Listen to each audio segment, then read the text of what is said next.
Perkenalkan, nama saya Fabianisan dan saya akan membawa acara pembahasan tentang pengaruh COVID-19 terhadap masyarakat berpendapatan rendah. Seperti yang kita ketahui, sekarang ini kasus COVID-19 meningkat dan dampak COVID-19 ini tidak hanya ke bagian medis saja, namun ekonomi masyarakat juga terkena dampaknya. Selanjutnya, kita sudah terhubung dengan rekan-rekan saya. Silakan memulai perkenalan.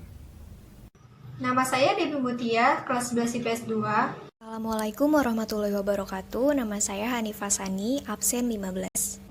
Assalamualaikum warahmatullahi wabarakatuh. Nama saya Rizka Apriliani, absen 30. Assalamualaikum, saya Syabila Gusti, absen 34. Assalamualaikum warahmatullahi wabarakatuh. Saya Nugroho Wisnu Pamungkas, absen 26 dari kelas 11 IPS 2. Selanjutnya kita masuk ke sesi tanya jawab. Bagaimana nih kabar kalian selama pembelajaran jarak jauh? Terus bagaimana perasaan kalian selama pembelajaran jarak jauh ini? Alhamdulillah, keadaan saya baik walaupun sedikit bosan. Kabar saya selama karantina ini alhamdulillah baik dan pembelajaran jarak jauh yang saya lakukan pun lancar. Alhamdulillah baik.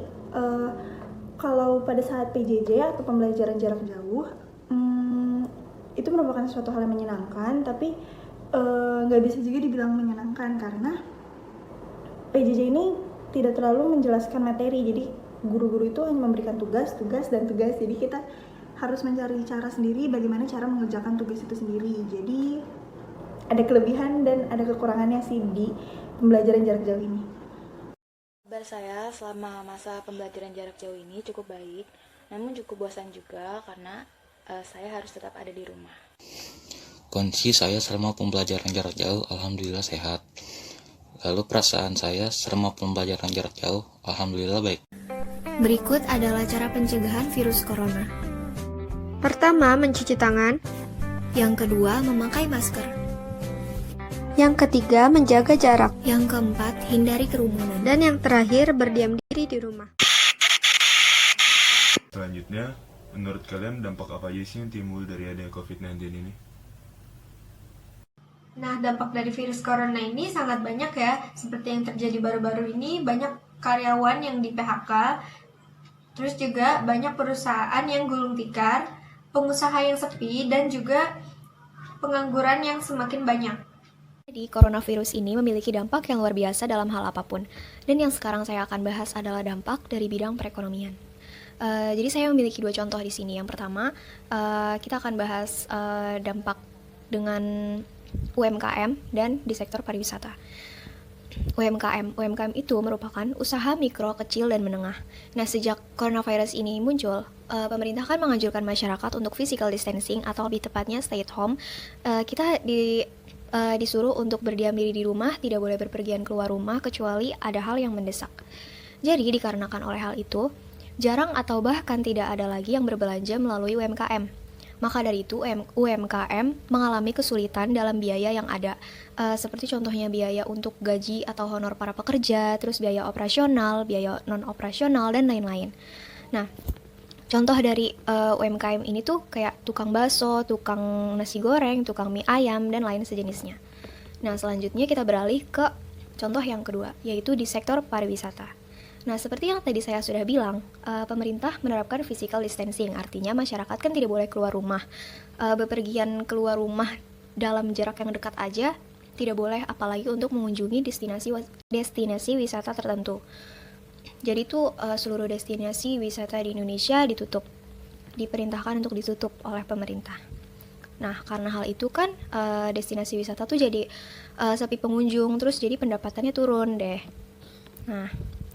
Nah, jadi tuh di samping dampak-dampak negatif yang ada, ternyata coronavirus ini juga memiliki dampak positif. Nah, saya akan menyebutkan beberapa dampak positif dari coronavirus ini. Jadi yang pertama, kita jadi bisa memiliki waktu lebih banyak dengan keluarga. Jadi kita bisa quality time sama keluarga, mungkin yang tadinya ayah atau ibunya bekerja di luar rumah, terus jarang ketemu di hari-hari biasa, sekarang jadi sering ketemu, terus sering ngumpul gitu. Terus yang kedua, melatih kita untuk pola hidup bersih dan sehat. Jadi kayak melatih untuk membiasakan untuk mencuci tangan sebelum makan, terus membiasakan berolahraga secara rutin, terus makan makanan yang bergizi, terus sering minum air putih, air mineral, dan sebagainya. Dan saya yakin pasti sebelum adanya coronavirus ini, hal-hal tersebut disepelekan oleh masyarakat. Nah, terus yang terakhir, ada kualitas udara. Bisa kita lihat sekarang dan sudah banyak buktinya juga. Kalau kualitas udara di Indonesia, khususnya di Jakarta tuh sudah mulai membaik dan pencemaran udaranya sudah mulai menurun. Dan masih banyak dampak positif lainnya dari coronavirus ini. Dampak yang terjadi akibat COVID-19 ini sangatlah banyak dan sangat berpengaruh bagi diri kita atau bagi seluruh masyarakat di Indonesia.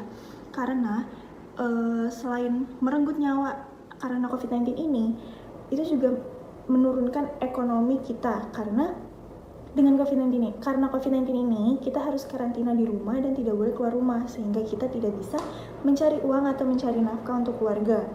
Jadi kita harus mencoba berhemat untuk tetap di rumah. Coronavirus ini menimbulkan cukup banyak dampak ya. Salah satunya adalah kurs dolar terhadap rupiah itu meninggi. Jadi di rupiah nih sekarang itu sekisaran 16.000 per US dolarnya. Terus dampak selanjutnya adalah di Indonesia nih perusahaan banyak yang mengalami kerugian karena tidak ada pemasukan, sehingga mengharuskan perusahaan tersebut itu melakukan pemutusan hubungan kerja atau PHK dengan karyawannya.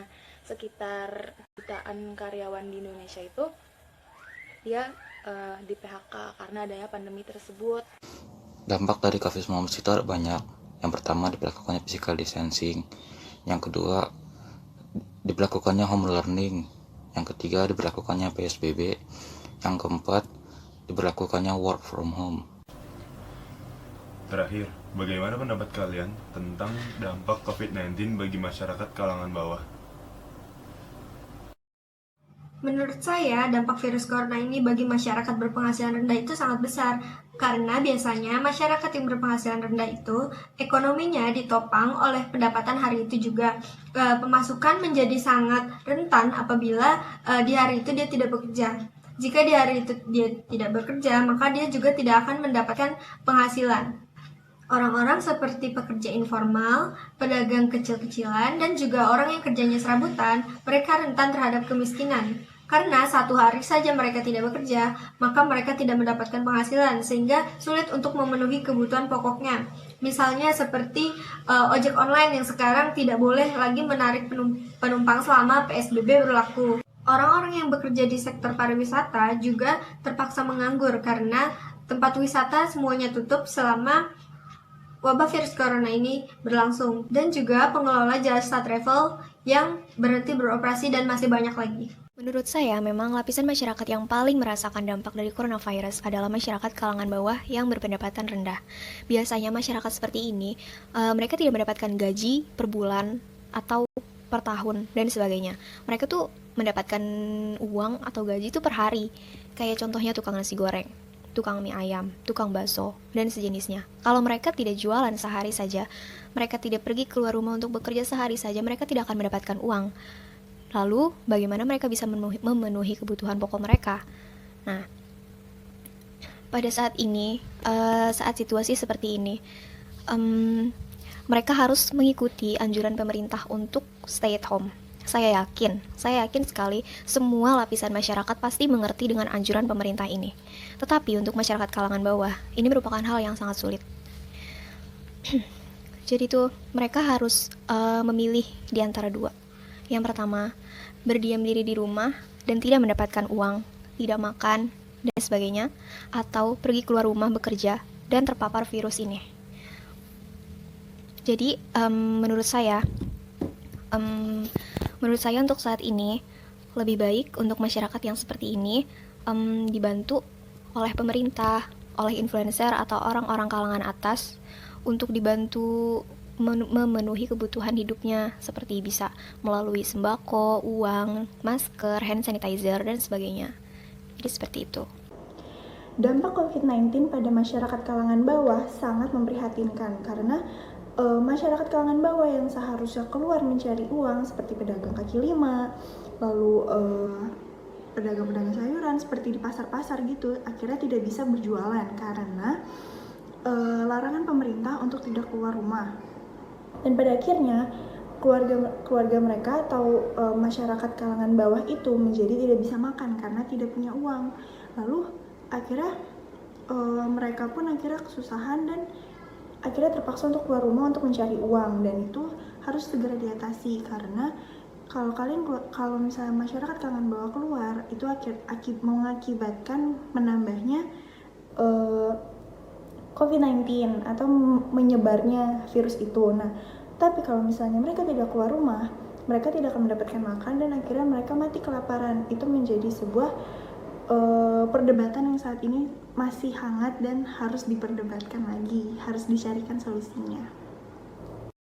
Pendapat saya untuk dampak dari coronavirus terhadap kalangan bawah adalah ini cukup miris ya, karena dengan ada pandemi ini mereka jadi tidak bisa berpenghasilan dan jadi tidak bisa memenuhi kebutuhan pokok mereka. Bahkan tadi saya melihat di salah satu video berita di YouTube itu mengatakan bahwa ada keluarga mereka belum makan dari 2 hari yang lalu, mereka kelaparan dan mereka rakyat kalangan bawah. Untungnya pemerintah sekarang sudah mengupayakan untuk memberikan bantuan berupa makanan pokok, dan bantuan itu diprioritaskan untuk masyarakat kalangan bawah. Dampak dari COVID-19 untuk masyarakat kalangan bawah itu sangat besar, karena kebanyakan dari mereka itu penghasilannya di bawah UMR seperti ojol dan pedagang kaki lima. Lalu pada akhirnya mereka tidak bisa membayar kontrakan, melunasi cicilan, dan memenuhi kebutuhan pokok karena penghasilan mereka terhenti. Oleh karena itu, mereka layak mendapatkan bantuan dari pemerintah maupun masyarakat kalangan atas. Baiklah, terima kasih atas jawaban kalian. Sepertinya kita telah mencapai akhir dari pertemuan kali ini. Terima kasih bagi teman saya yang telah menghadiri pertemuan kali ini. Semoga sehat selalu dan Assalamualaikum warahmatullahi wabarakatuh.